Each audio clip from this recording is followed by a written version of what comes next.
تابوت سکینہ کیا ہے؟ یہودی کیوں یہ تابوت حاصل کرنا چاہتے ہیں؟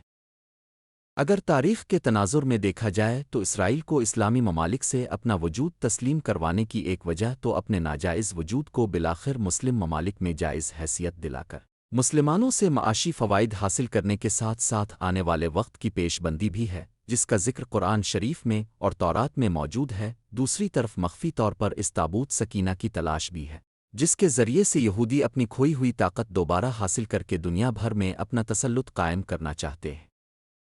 تابوت سکینہ کیا ہے اور اس میں کیا کیا چیزیں تھیں؟ یہ ایک ایسا سوال ہے جس کے بارے میں مسلمانوں کی نئی نسل ناواقف ہے، جو کہ تمام مسلمانوں کے لیے لمحہ فکریہ ہے۔ بائبل کے مطابق اس میں حضرت یوسف کا جسد مبارک اور بائبل ہی کی بعض روایات کی روح سے ہڈیاں اور کپڑے تھے، اور اسے حضرت موسیٰ مصر سے اپنے ساتھ لائے تھے۔ قصص الانبیاء میں ہے کہ اس متبرک صندوق میں تورات کا اصل نسخہ حضرت موسیٰ و ہارون کے عصا کو پیرہن اور من کا مرتبان محفوظ تھے۔ اس تابوت کے بارے میں اللہ سبحانہ و تعالیٰ کا ارشاد گرامی ہے، اور انہیں ان کے نبی نے کہا کہ اس تالوت کی بادشاہی کی نشانی یہ ہے کہ تمہارے پاس صندوق تابوت آئے گا، اس میں تمہارے رب کی طرف سے سکینت ایک تسلی ہے، اور الموسیٰ و الہارون نے جو کچھ چھوڑا تھا اس میں سے باقی ماندہ چیزیں ہیں، اسے فرشتے اٹھائے ہوئے ہوں گے۔ بے شک اس میں تمہارے لیے یقیناً ایک نشانی ہے اگر تم مومن ہو۔ اس آیت مبارکہ سے واضح ہوتا ہے کہ وہ صندوق اللہ تعالیٰ کی طرف سے طالوت کے بادشاہ مقرر ہونے کی نشانی تھا، اللہ تعالیٰ کی طرف سے ایک تسلی تھی۔ حضرت سیدنا آدم علیہ السلام کے دنیا میں تشریف لانے کے بعد اللہ عز و جل نے انہیں شمشاد نامی درخت کی مضبوط لکڑی سے بنا ہوا اور سونے کا کام کیا ہوا 3 گز لمبا اور 2 گز چوڑا ایک انوکھا صندوق عطا فرمایا، جو کہ منتقل ہوتا ہوا حضرت سیدنا موسیٰ علیہ السلام تک پہنچا۔ حضرت سیدنا آدم علیہ السلام کو جب صندوق ملا تو اس میں تمام انبیاء کرام علیہم السلام اور ان کے مکانات کی تصویریں تھیں۔ سید الانبیاء حضرت محمد مصطفیٰ صلی اللہ علیہ وآلہ وسلم کے مقدس مکان کی تصویر ایک سرخ یاقوت یعنی لال قیمتی پتھر میں تھی۔ اس تصویر میں اب صلی اللہ علیہ وآلہ وسلم نماز کی حالت میں تھے، جبکہ آس پاس صحاب کرام علیہم الرضوان موجود تھے۔ یہ تصویریں قدرتی تھیں، انسان کی بنائی ہوئی نہ تھیں۔ جب حضرت سیدنا موسیٰ علیہ السلام کو یہ صندوق ملا تو آپ اس میں اپنا خاص سامان رکھنے لگے۔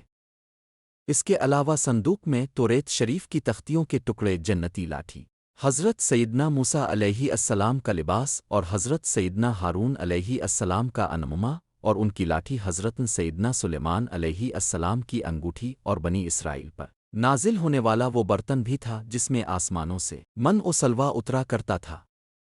حضرت سیدنا موسیٰ علیہ السلام جنگ میں اس صندوق کو آگے رکھتے تھے، اس سے بنی اسرائیل کو سکون نصیب ہوتا تھا۔ بنی اسرائیل کو جب کوئی مشکل پیش آتی تو وہ اس صندوق کو سامنے رکھ کر دعا کرتے تھے، دشمنوں کے مقابلے میں اس کی برکت سے فتح پاتے تھے۔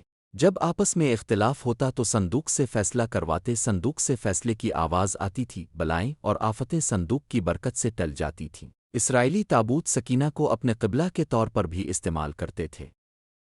تاریخ کی کتابوں کے مطابق حضرت داؤد علیہ السلام نے تابوت سکینہ کے تحفظ کے لیے ایک مضبوط عمارت تعمیر کرنے کا فیصلہ کیا۔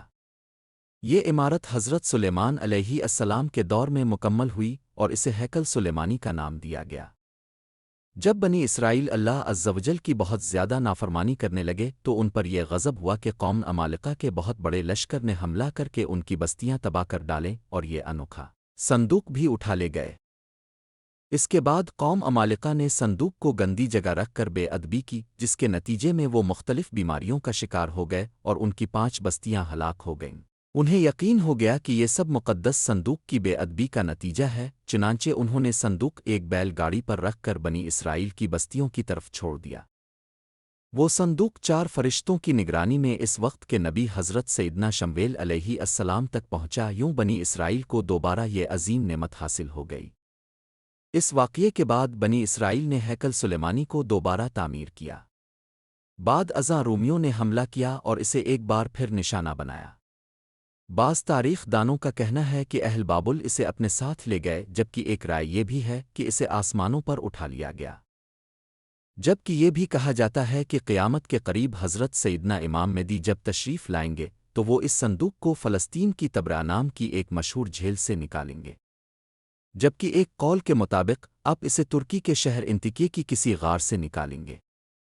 جب حضرت عمر رضی اللہ عنہ نے اس سرزمین کو فتح کیا تو رومیوں کے کلیسا سے کچھ فاصلے پر دعا فرمائی جہاں مسجد اقصی کی تعمیر کی گئی۔ یہودی دعویٰ کرتے ہیں کہ جس جگہ مسجد اقصی واقع ہے وہاں ان کا معبد تھا۔ مسلمان اس جگہ کو اپنے لیے مقدس جانتے ہیں، مگر یہودیوں کا عقیدہ ہے کہ مسجد کو شہید کر کے اس کی جگہ ہیکل سلیمانی کی دوبارہ تعمیر کی جائے گی۔ وہ ہیکل کی ایک پسماندہ دیوار میں واقع دروازے کے متعلق بھی سمجھتے ہیں کہ یہ قیامت سے قبل ان کے بادشاہ کی واپسی کا راستہ ہے۔ وہ سمجھتے ہیں کہ جب اس دروازے سے ان کا بادشاہ نکلے گا تو اس کے پیچھے تمام مردے اٹھ کھڑے ہوں گے۔ البتہ مسلم روایات کے مطابق یہودیوں کا بادشاہ دجال ہے۔